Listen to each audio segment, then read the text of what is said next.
আর ওই রুমের ভিতরে আপনার অনেক লেখা, ওয়ালের মধ্যে খোদাই করে লিখছে। আমার মনে হচ্ছে যে এখানে কত লোককে যে রাখা হয়েছে এটা অনুভব করার মতো না। এক একজনের লেখার হাতের স্টাইল এক এক রকম। আমাকে ডিজিএফআই ধরে নিয়ে আসছে, আমাকে ডিজিএফআই অ্যারেস্ট করছিল বাড়ি থেকে, এরকম অনেক লেখা। আর অনেকে আবার নাম্বার লিখে রাখছে যে যদি সম্ভব হয় আমার পরিবারকে কেউ বললেন যে আমাকে যেন খোঁজ করে, আমাকে সরকার এখানে এইভাবে বন্দি করে রাখছে।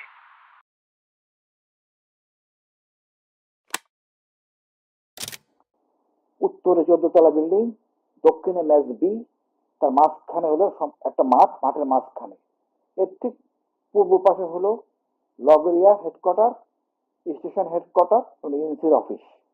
পশ্চিম পাশে হলো এমটি শেড, ডিজিএফআই এর এমটি শেড, এবং উত্তর পূর্ব কোণে হলো ডিজিএফআই এর মসজিদ। এই গুম হাউসটার শব্দ নাম হলো আয়নাঘর।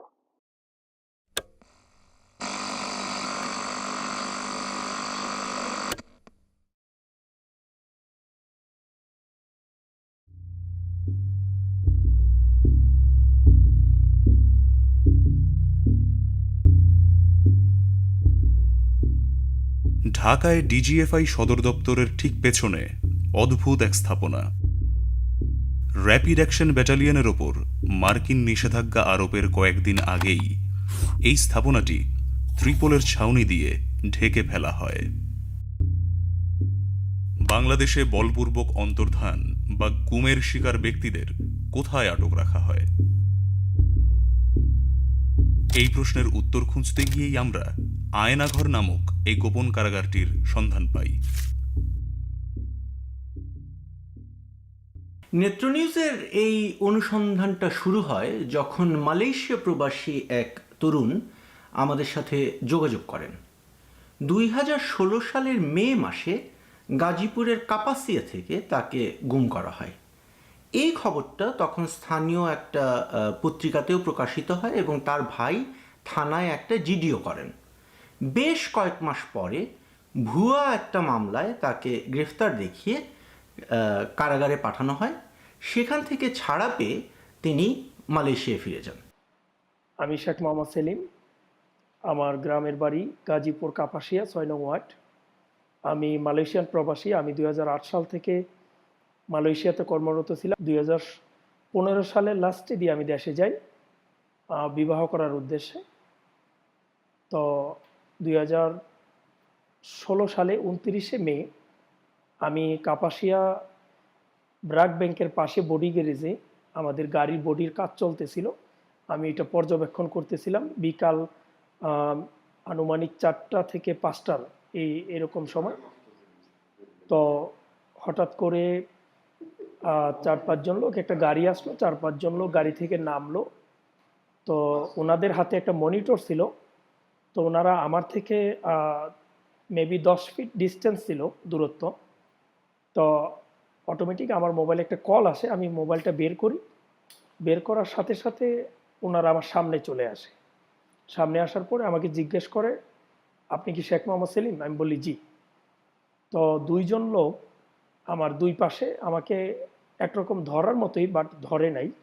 তো বললো একটু সামনে আসেন, কথা আছে। তো আমি যখন একটু সামনে যাই, তো ওনারা 2 জন আমাকে ধরে গাড়িতে উঠায় জোরপূর্বক। গাড়িতে উঠানোর সাথে সাথে আমার চোখ বেঁধে ফেলে, আমার হাতটা বেঁধে ফেলে পিছনে। তারপরে আরেকটা মোটা কাপড় দিয়ে আমার চোখ বাঁধে, তারপরেও একটা টুপি পরায়। তো আমি গাড়িতে ওঠার সাথে সাথে একজন আমাকে বলে, যখন গাড়িটা রানি চলতেছিল, আমাকে বলে আপকো হিন্দি আতা হ্যায়, হিন্দি মে বাত করো। তো আমি তো একটু নার্ভাস ফিল করছি। তারপরে আমি বলছি যে আমার হিন্দি থোড়া থোড়া আতা হ্যায়। তারপরে ওনারা বাংলায় আমাকে কথা বললো, জিজ্ঞেস করলো। তো বিভিন্ন কথা বললো, জিজ্ঞাসাবাদ করলো। তো গাড়ি খুব স্পিডে চলছিল, আমার নিঃশ্বাস বন্ধ হয়ে যাচ্ছিল। আমি ওনাদেরকে বললাম যে আমার নিঃশ্বাস বন্ধ হয়ে যাচ্ছে। তখন ওনারা টুপিটা একটু উপরে উঠায় দেয়। তো রাস্তার পথিমধ্যে আপনার আমাদের রাজেন্দ্রপুর বাজারে একমাত্র রেল ক্রসিং আছে, যেটা খুবই গাড়ি চললে খুবই আপনার মানে শব্দ হয় আর অনুভব করা যায়। যেহেতু আমি দীর্ঘদিন এই লাইনে আমাদের গাড়ির ব্যবসা ছিল, তো তো ওইখানে আসার পরে আমি অনুভব করতে পারি যে আমি রাজেন্দ্রপুর বাজারে রেল ক্রসিংয়ে আসি, একটু সামনেই আমাদের সেনাবাহিনী ক্যান্টনমেন্ট, ওইখানে উঁচু উঁচু আইল্যান্ড আছে। তো ওই আইল্যান্ডে যাওয়ার পরে আমি পুরোপুরি কনফার্ম যে আমি আপনার ক্যান্টনমেন্টের ভিতরে আছি। তো ক্যান্টনমেন্টের মেবি লাস্ট চেকপোস্টে ওই গাড়িটা সিগন্যাল দেওয়া হয়।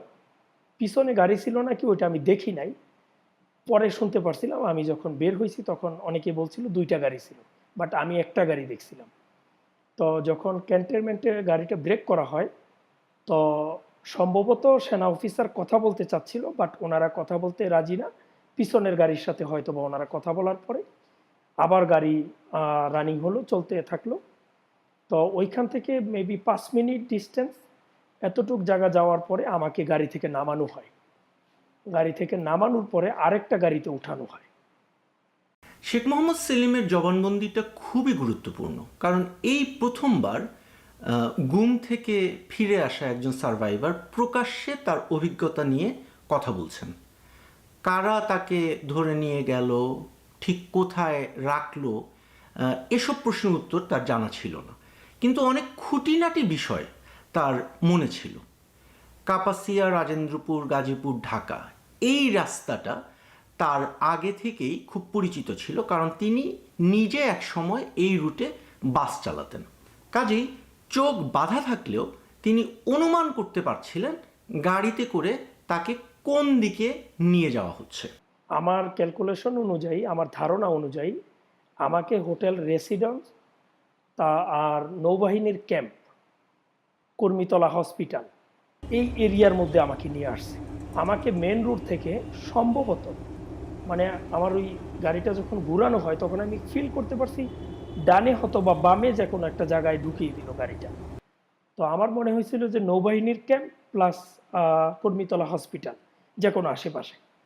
যখন আপনার মেন রোড থেকে ঢুকানো হয়, ওইখানে আমি 2টা আইল্যান্ড ফিল করতে পারি, প্লাস একটা চেকপোস্টও ছিল যেখানে ওনারা গ্লাস একটু নামিয়ে কথা বলে।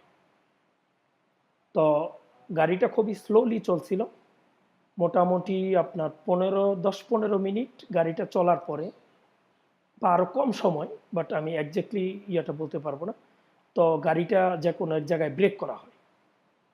ব্রেক করার পরে আমাকে গাড়ি থেকে নামানো হয়। নামানোর পরে আপনার কেচি গেট বলে আমাদের, যেটা আমাদের বাংলাদেশে কলিপসেবল গেট যেটাকে বলে আর কি, আপনার ওই গেটটা খোলা হয়। তো আমি শব্দ ফিল করতে পারি, যেহেতু আমি দীর্ঘদিন ওয়েল্ডিংয়ের সাইটে জব করেছি মালয়েশিয়াতে।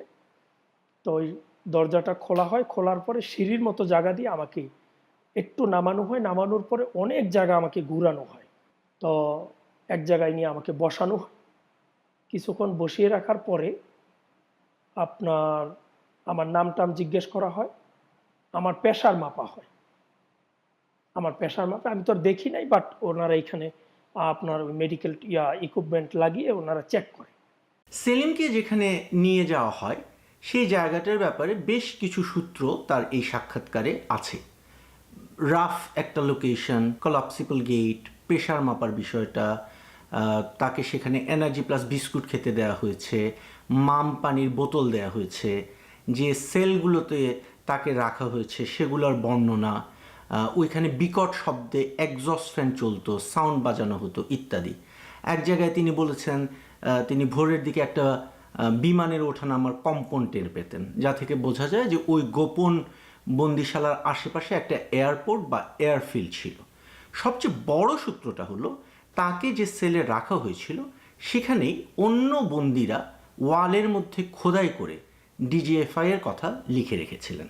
আর ওই রুমের ভিতরে আপনার অনেক লেখা ওয়ালের মধ্যে খোদাই করে লিখছে। আমার মনে হচ্ছে যে এখানে কত লোককে যে রাখা হয়েছে এটা অনুভব করার মতো না। এক একজনের লেখার হাতের স্টাইল এক এক রকম। আমাকে ডিজিএফআই ধরে নিয়ে আসছে, আমাকে ডিজিএফআই অ্যারেস্ট করছিল বাড়ি থেকে, এরকম অনেক লেখা। আর অনেকে আবার নাম্বার লিখে রাখছে যে যদি সম্ভব হয় আমার পরিবারকে কেউ বললেন যে আমাকে যেন খোঁজ করে, আমাকে সরকার এখানে এইভাবে বন্দি করে রাখছে। সেলিমের ইন্টারভিউ থেকে নেওয়া সূত্রগুলো ধরে আমরা র্যাব, পুলিশ এবং ডিজিএফআই এর বেশ কয়েকজন অফিসারের সাথে কথা বলি। তাদের মধ্যে কয়েকজন আমাদের বর্ণনা শুনে এই স্থাপনাটা চিনতে পারেন এবং তারা আমাদেরকে বলেন এই গোপন কারাগারটির নাম হলো আয়নাঘর। এই কারাগারটিতে প্রায় 30টির মতো সেল আছে এবং বেশ কয়েকটি সাউন্ড প্রুফ ইন্টারোগেশন রুম আছে যেখানে বন্দীদের নির্যাতন করা হয়। এখানে আটক ছিলেন বা এখনো আটক আছেন এমন কয়েকজন বন্দীদের বিষয়ে আমরা জানতে পেরেছি। এদের মধ্যে একজন হলেন লেফটেন্যান্ট কর্নেল হাসিনুর রহমান। আমার নাম লেফটেন্যান্ট কর্নেল মোহাম্মদ হাসিনুর রহমান, বীর প্রতীক। সেনাবাহিনীতে 28 বছর চাকরি করেছিলাম, তারপর বরখাস্ত। সাবেক সেনা কর্মকর্তা হাসিনুর রহমান এখন পর্যন্ত 2 বার গুম হয়েছেন। প্রথমবার গুম থেকে ফিরে আসার পর 2018 সালের অগস্ট মাসে তিনি দ্বিতীয়বার গুম হন। মিরপুর ডিওএইচএস থেকে তাকে অপহরণ করা হয়। 1 বছর 6 মাস 14 দিন আয়নাঘরে বন্দী ছিলেন হাসিনুর। আমি যেহেতু আগে চাকরি করছি ঢাকা শহরে, মিলিটারি পুলিশের অফিস অফিসার ছিলাম আর্মি এমপি ইউনিটের, তা আমি এলাকাটা চিনে ফেলি, স্থানটাও চিনে ফেলি। যে নতুন যে কমপ্লেক্স গুম হাউজের, সেটা হলো 5টা করে রুম, প্রতি 5টা রুমের সাথে একটা করে বাথরুম। যেই পাশে আমি ছিলাম, অর্থাৎ পশ্চিম পাশের 5টা রুমের সাথে যেই বাথরুম, সে বাথরুমে 2টা প্যান আছে, একটা লো প্যান, একটা হাই কমোড। আমি হাই কমোডের উপরে উঠে একজস্ট ফ্যান দিয়ে বাইরে তাকাই, আমি দেখতে পাই পুরান বিল্ডিং এবং আমি চিনতে পারি মোটামুটি এর এলাকাটা কোনটা। এটা হলো সম্পূর্ণ কমপ্লেক্সটা হলো উত্তরে 14তলা বিল্ডিং, দক্ষিণে মেজ বি, তার মাঝখানে হলো একটা মাঠ, মাঠের মাঝখানে এর ঠিক পূর্ব পাশে হলো লগরিয়া হেডকোয়ার্টার, স্টেশন হেডকোয়ার্টার, এনসির অফিস। পশ্চিম পাশে হলো এমটি শেড, ডিজিএফআই এর এমটি শেড, এবং উত্তর পূর্ব কোণে হলো ডিজিএফআই এর মসজিদ। এই গুম হাউসটার ছদ্ম নাম হলো আয়নাঘর। আয়নাঘরের বর্ণনা দিতে গিয়ে হাসিনুর রহমান বলছেন এখানে 2টি সেকশন আছে, 10টি রুমের নতুন সেকশন এবং 16টি রুমের পুরনো সেকশন। সামরিক ও বেসামরিক ব্যক্তিরা এখানে প্রহরীর কাজ করেন। আমরা যখন হাসিনুর রহমানের সাক্ষাৎকার নেই, তখন সবচেয়ে স্ট্রাইকিং বিষয়টা ছিল যে তার দেওয়া বর্ণনা এবং শেখ মোহাম্মদ সেলিমের দেওয়া বর্ণনা অনেকটাই মিলে যায়। তো রাতে আমাকে এনার্জি প্লাস বিস্কুট দেওয়া হয়। এনার্জি প্লাস বিস্কিট দেওয়া হয়তো মাঝে মাঝে। একজ্যাক্টলি আমি আপনাকে 2 দিন 3 দিন এটা বলতে পারবো না, যেহেতু সূর্যের আলো বাতাস কোনোটাই আমি ফিল করতে পারি নাই। কখন সময় যাচ্ছে, কি হচ্ছে, মানে ওইটা আসলে আপনার অনুমান করা যায় না। তারপরও খাবারের যে সময়টা, এটা অনেক সময় দেখা যাইতো যে খুব ক্ষুধা লাগছে, খাবার দিচ্ছে না, আবার দেখা যাচ্ছে কিছুক্ষণ আগে খাইলাম আবার খাবার দিল, মানে এমন একটাই অবস্থা। খাবারের কন্ডিশন খুব ভালো ছিল। আপনার খাবার খুব খুব ভালো খাবার দেওয়া হইতো। 1 বোতল করে মাম ওয়াটার দেওয়া হইতো।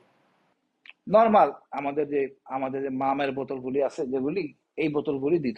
একটা বিমান ল্যান্ড করতো, মানে বিমানের মতো একটা শব্দ হইতো, আমার মনে হচ্ছিল যে বিমানটা ল্যান্ড করে। তার সাথে কিন্তু রানওয়ে, যে তেজগাঁও রানওয়ে বলে। তো ওইখানকার নর্মাল রুটিন প্লেন, এয়ারফোর্সের বা আর্মি এভিয়েশনের সেসনাগুলি উদ্যান বা নামার জন্য এই শব্দগুলি শোনা যেত। আর ফ্যান বন্ধ করলে, আপনাকে আরেকটা জিনিস বলি, অনেক লোকের কান্নার শব্দ আসে, কিন্তু ওইটা ফ্যান ছাড়া থাকা অবস্থায় বোঝা যায় না। ফ্যানটা বন্ধ করলে কান্নার শব্দ শুনতে পাই। আর যখন টয়লেটে নিয়ে যায় তখনও ওনাদের কান্নার শব্দ শোনা যায় না। কারণ হলো ওই সময় আপনার ফ্যান বাইরে, আপনার রুম থেকে যখন আমাদেরকে বের করতো চোখ বেঁধে, ওইখানে শব্দটা আরো বিকট হইতো। কোনো কিছু যাতে শোনা না যায় এবং ভিতরে কোনো শব্দটা বাইরে না যায়, এটা বড় একজস্ট ফ্যান ইউজ করে, খুব বড় বড়। যেমন ওই প্রতি 5টা রুমের সাথেই 2টা একজস্ট ফ্যান, অর্থাৎ ওই 10টা রুমের সাথে 4টা একজস্ট ফ্যান, যাতে কোনো শব্দ ভিতর থেকে বাইরে না যায়, বাইরের শব্দ ভিতর থেকে ভিতরে না আসে। ওই রুমটা আপনার খুব ভিতরের জায়গাটা সম্ভবত 10 ফিট স্কোয়ার হবে, খুব উঁচা। আর রুমে আপনার কোনো জানালা নাই, একটাই দরজা, আপনার একটা গ্রিলের দরজা আর একটা কাঠের দরজা। একটা একজস্ট ফ্যান আছে উপরে, আর উপরে একটা মাত্র লাইট ছিল একেবারে উপরে ছাদের মধ্যে। 16 রুমের কমপ্লেক্সটা খুব পুরানো আমলের, অনেক পুরো। আমি 90 সালে ছিলাম আর্মি এমপিতে অফিস অফিসার হিসেবে, তখন আমি এটা এরকমই দেখি। এটা উচ্চতা 18 ফিট, দেওয়ালগুলি মসৃণ, প্রত্যেকটা রুমের সাথে একটা করে লাইট আছে এবং একজস্ট ফ্যান আছে একটা করে।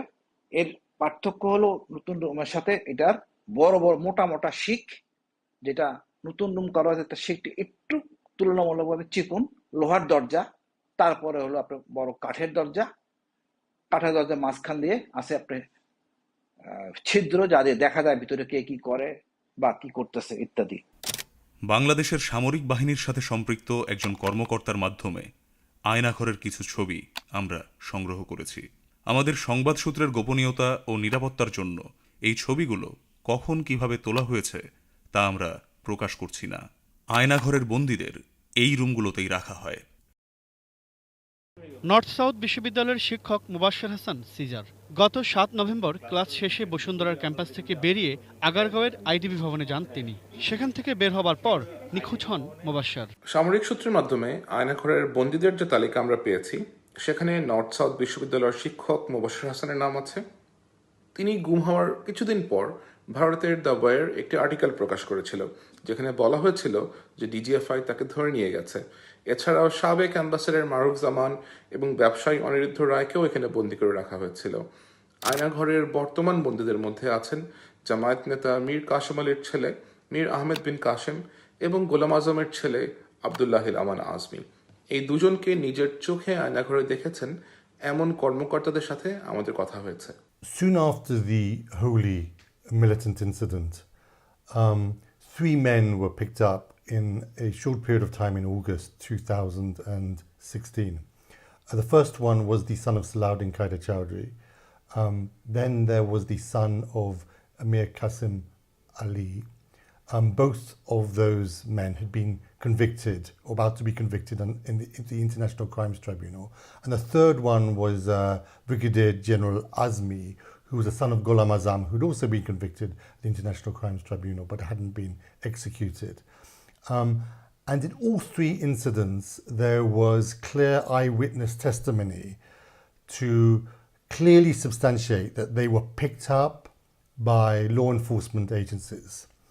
And immediately after each of them were picked up, the state agencies refused to acknowledge that they had done that. Effectively, they were secretly detained from the point at which they were detained. They hadn't been formally arrested. They weren't brought before the court.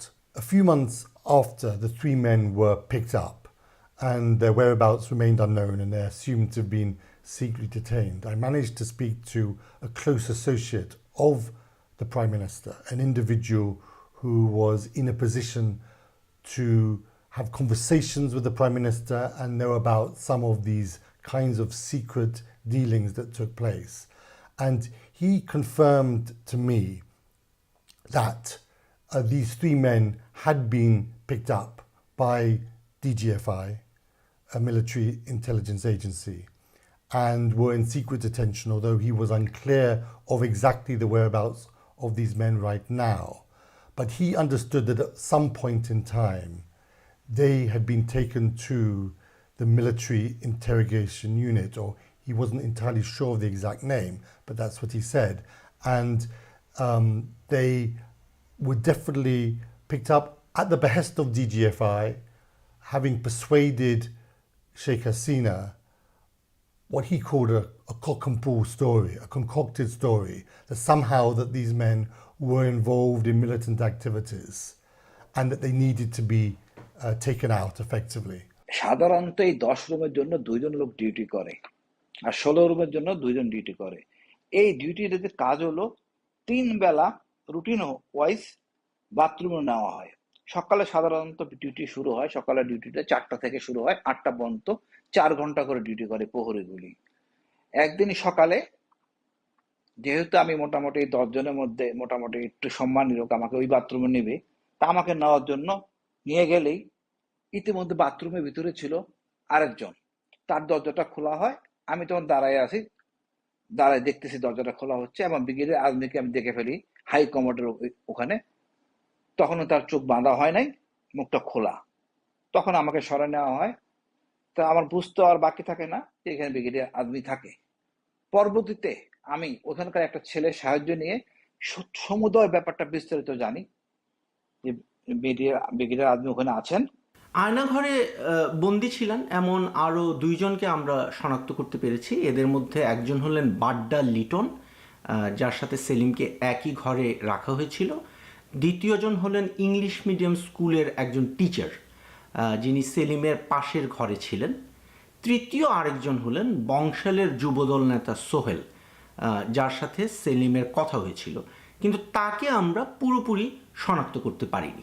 ওই দিনকা খুব মারধর করার পরে আমাকে আর ওই রুমে নিয়ে যাওয়া হয় নাই, আমাকে আপনার আরেকটা রুমে নিয়ে যায়, অনেক দূর হাঁটায় নিয়ে যায়। অনেক দূর হাঁটানোর পর একটা রুমে নিয়ে যায় যেখানে প্রচণ্ড গরম ফিল করি প্রথম অবস্থায়।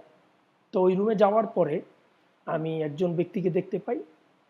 তো প্রথম অবস্থায় উনি ওনার নাম বলেন না, উনি খুব চুপচাপ ছিলেন, একেবারে চিকন ছিলেন, আর ওনার শরীরের সামলা ছিল, লম্বা চূড়া। তো সম্ভবত অনেকটা সময় যাওয়ার পরে উনি ওনার পরিচয় দিল যে আমার নাম লিটন, আমার বাড়ি বাড্ডাতে। উনি বাড্ডা লিটন। উনি সম্ভবত 2017 সালে বা 16 সালে বাংলাদেশ থেকে সরকারিভাবে অলিম্পিকে যোগ দেওয়ার জন্য যাওয়ার কথা ছিল। আপনার ওইটাকে মার্শাল আর্ট বলছিল না এক্স্যাক্টলি, মানে ক্যারাতি বলছিল আর কি, তো আমি বুঝি নাই। তখন উনি মার্শাল আর্ট বললো আমাকে, ক্যারাতি সম্ভবত। বাড্ডা লিটন সম্পর্কে সেলিম যে বর্ণনা দিয়েছেন সেটার উপর ভিত্তি করে আমরা বিভিন্ন ডেটাবেজে এই বর্ণনার সাথে মিলিয়ে অনুসন্ধান শুরু করি। আমাদের অনুসন্ধানে শেখ মোহাম্মদ আবু সালে নামক একজনের সন্ধান পাই, যিনি ঢাকার একটা কারাতে স্কুলে প্রশিক্ষক ছিলেন। 2016 সালের নভেম্বরে র্যাব তাকে গ্রেফতার দেখায়।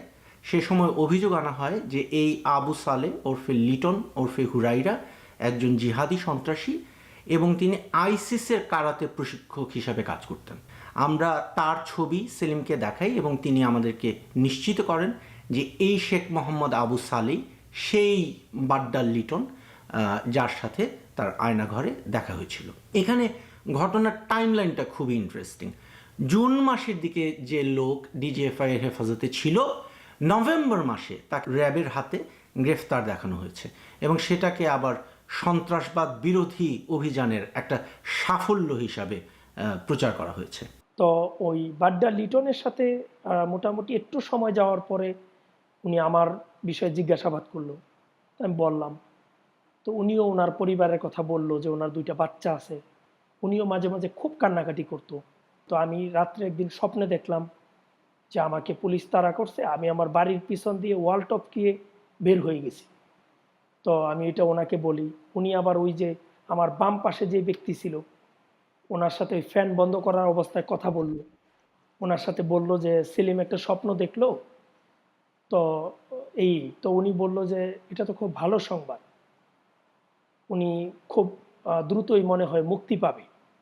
তো তখন উনি বলল যে টয়লেটের মধ্যে সব টয়লেটে, উনি বলছে যে ওনাকে যেই টয়লেটে নিয়ে গেছে ওইখানে উনি ওনার আম্মার নাম্বারটা লিখে রাখছিল। তো নাম্বারটা আমার এখনো মনে আছে। আমি কি নাম্বারটা বলবো আপনাকে? 017-140। ওই লিটন আর ওই ব্যক্তি কথা বলতো, আপনার নির্দিষ্ট একটা সময় আপনার ফ্যানটা একেবারেই বন্ধ করে দেওয়া হয়, একেবারেই নিঝুম হয়ে যায়, মনে হচ্ছিল যে আপনি পৃথিবী থেকে আলাদা কোনো জায়গায় আছেন, কোনো শব্দ নেই, একেবারেই নিঝুম হয়ে যায়। এটা নির্দিষ্ট মেবি আপনার 30 মিনিট 40 মিনিটের জন্য এই সময় কথা বলতো। তারা ওয়ালের মধ্যে আঘাত করার পরে ওই পাশ থেকে কথা বলতো। ওনারা দরজার সামনে দাঁড়িয়ে, লিটন দরজার এখানে দাঁড়িয়ে ওনার সাথে কথা বলতো। মানে আমি যখন ওই স্বপ্নের ব্যাখ্যা বললাম, তো উনি বলছে যে হয়তো উনি খুব দ্রুত ছাড়া পাবে। তো আমার নাম্বারটা টয়লেটে লেখা আছে, সব টয়লেটে। উনি বলছে যে সব টয়লেটে ওনার নাম্বার উনি লিখে রাখছে। তো আমি অনেক টয়লেটে ওনার নাম্বার দেখছি। তো উনি তখন বলল যে ওনার মা যেন সরকারের উচ্চ পর্যায়ের কর্মকর্তাদের সাথে যোগাযোগ করে, ওনাকে কাফরুলের আশেপাশে কোথাও রাখা হয়েছে। উনি ওই লিটন আমাকে বলছে যে উনি ইংলিশ মিডিয়াম স্কুলের একজন টিচার ছিলেন, এতটুকুই। মালয়েশিয়াতে আসার পরে আমি ওই নাম্বারে কল দিই, একজন বুড়া মহিলার সাথে আমার কথা হয়। উনি খুব কান্নাকাটি করে এবং আমাকে রিকোয়েস্ট করে আমি যেন ফোন না দিই। বললো যে আপনি যে ফোন দিয়েছেন আপনি তো বিপদে পড়ে যাবেন। তো আমি বললাম যে কেন? বলছে যে আমাদের বাসার নাম্বার সব নাকি, ওনার বাসার নাম্বার নাকি সব গভর্নমেন্টের আওতায় ট্যাকিং করা নাকি। উনি এটা বললো আমাকে। আমি বলছি যে আমি দেশের বাইরে থেকে, আর আমি তো কোনো অপরাধী না, আমার ভয় পাওয়ার কোনো কারণ নাই। সেলিম যে নাম্বারটাতে কল করে ওই ইংলিশ মিডিয়াম টিচারের মায়ের সাথে কথা বলেছিলেন, সেই নাম্বারটাতে আমরাও কল করি এবং নিশ্চিত হই যে সেটা তেহজিব করিমের মা মুমতাজ করিমের নাম্বার। 2016 সালের মে মাসে ঢাকা বিমানবন্দর থেকে তেহজিব করিম নিখোঁজ হন। 3 বছর পর 2019 সালের মে মাসে তাকে গ্রেফতার দেখিয়ে আদালতে হাজির করা হয় এবং অভিযোগ আনা হয় যে তিনি জিহাদি সন্ত্রাসবাদের সাথে জড়িত ছিলেন। আমরা ধরে নিচ্ছি যে এই এতগুলো দিন তিনি রাষ্ট্রীয় হেফাজতে গুম ছিলেন। এখানে একটা প্যাটার্ন লক্ষণীয়। একজন মানুষকে তুলে নিয়ে গিয়ে গুম করে রাখা হচ্ছে এবং কয়েক মাস বা কয়েক বছর পরে তাকে আদালতে হাজির করে বলা হচ্ছে যে তিনি জিহাদি সন্ত্রাসবাদে জড়িত। শেখ মোহাম্মদ সেলিমের ক্ষেত্রেও এটা ঘটেছে। 2016 সালের আগস্ট মাসে তাকে আদালতে হাজির করা হয় এবং বলা হয় যে তিনি একটা নিষিদ্ধ ঘোষিত সংগঠনের সদস্য, যেটা স্পষ্টতই একটা বানোয়াট অভিযোগ। কিন্তু তাকে কেন প্রথমত গুম করা হলো সেই রহস্যটাও আমরা সমাধান করতে পেরেছি। তো সম্ভবত একেবারে সকালবেলা ফজরের সময় মনে হয় ওনারা আমাকে ওইখান থেকে চোখ বেঁধে জিজ্ঞাসাবাদের জন্য নিয়ে যাওয়া হয়। তো ওইখানে আমাকে একজন মহিলা জিজ্ঞাসাবাদ করে। তো উনি আমাকে জিজ্ঞাসাবাদ করলো আমার নাম, আমার টোটাল পরিচয়, আমি কি করি। সম্ভবত ISIL বা ISL পাকিস্তানের একটা গোয়েন্দা সংস্থার কথা আমাকে জিজ্ঞেস করলো। তো বললো যে পাকিস্তানের ISL ওইটার সদস্য নাকি আমি। তো আমি বলছি যে আমি এটার নাম শুনি নাই কোনোদিন। তো পরে ওনারা আমার বয়সটা নিয়ে, মানে আমার নাম জিজ্ঞেস করলো, আমি বললাম শেখ মোহাম্মদ সেলিম। তো আমার পিতার নাম, তো ওইটা অনেকবার আমাকে জিজ্ঞেস করলো। তো পরে ওনারা মানতে চাচ্ছিল না যে আমার জন্ম তারিখ 1/1/1990। তো ওনারা আমাকে ওই সময় মাস শুরু করে, আপনার মানে কোন দিক থেকে বাড়ি দেয় আমি অনুভব করতে পারিনি, বাট ডানে বামে, মানে আমি এদিকে কাইতে হলে ওইদিকে বাড়ি দেয়, পায়ে বাড়ি দেয়, ডান পাশে বাম পাশে, খুব জোরে জোরে মারে। তো আমিও খুব কান্নাকাটি করি, সব বিষয়ে জিজ্ঞাসাবাদ করে। তো আমার একটু চুপ করে রইলো ওনারা। ওই মহিলা হঠাৎ করে জিজ্ঞেস করলো, শেখ মোহাম্মদ সেলিম? আমি বললাম জি। বলল যে আপনি কখনো পঞ্চগড় গেছেন? আমি বললাম যে না। তারপরে জিজ্ঞেস করলো যে আমাকে সম্ভবত আপনার গোপালগঞ্জের যে কোনো একটা এরিয়ার নাম বলল, যে আপনি গোপালগঞ্জ সম্ভবত কি জানি কোতোয়ালিপাড়া হয়তো এরকমই একটা নাম হইতে পারে, যে ওইখানে আমি নাকি বোমা পুঁতে রাখছিলাম শেখ হাসিনাকে হত্যা করার জন্য। আমি বলছি যে না, আমি ওই এলাকাতে কখনো যাইনি। তো ওনারা কেমন জানি মানতেছিল না যে আমি, আমার বাড়িটা কাপাসিয়া 6 নং ওয়ার্ডে। আমরা যেটা ধারণা করছি, সেলিমের কেসটা একটা মিস্টেকেন আইডেন্টিটি বা ভুল পরিচয়ের কেস ছিল। জিজ্ঞাসাবাদের সময় তাকে বলা হয়েছে যে তিনি শেখ হাসিনার উপর হামলার সাথে জড়িত ছিলেন।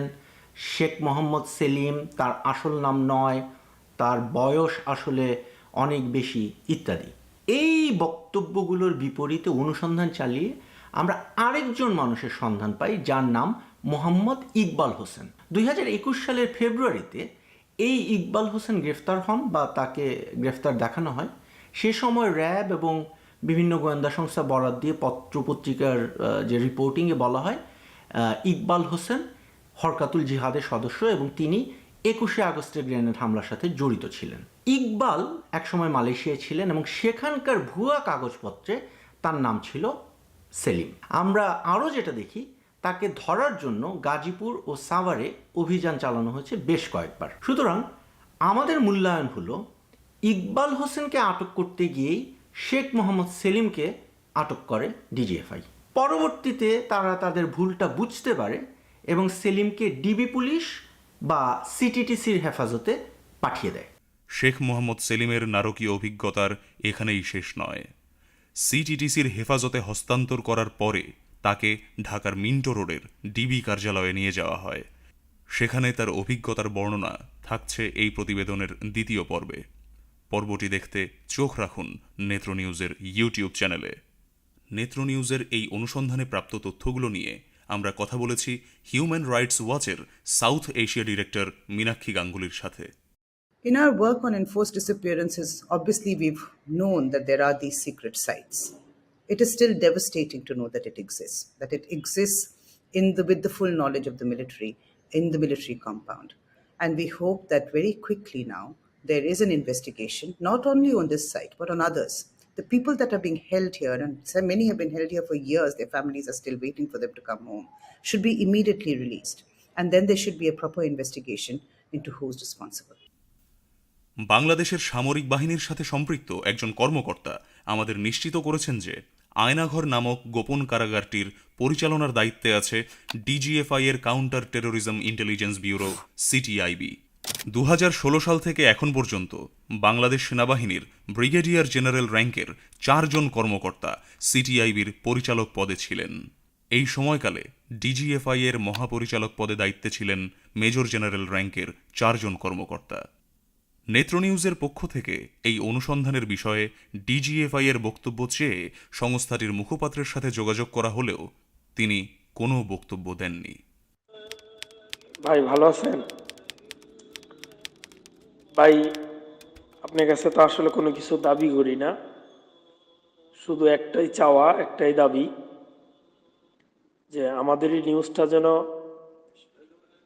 এমনভাবে উপস্থাপিত হয় জনসাধারণের সামনে বা ওয়ার্ল্ডের সামনে, এমনভাবে উপস্থাপিত হয় যাতে করে এই বাংলাদেশে যতগুলা মানুষ গুম হয়েছে, যতগুলা মানুষ ক্রস ফায়ারে আসামি হয়েছে, মারছে তাদেরকে, যারা এখনো গুম আছে, এই মানুষগুলার ভাগ্যের যেন একটা পরিবর্তন আসে, আর ভবিষ্যতে যেন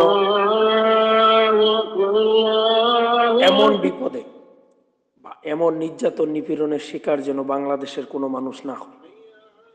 আপনার কাছে আমার এটাই চাওয়া। আমি তো মন থেকে চাই যে আমার মতো এমন যারা নির্যাতিত নিপীড়িত প্রত্যেকটা মানুষ আইসা কথা বলুক আপনাদের সাথে, কিন্তু কেন জানি সবাই ভয় পায়।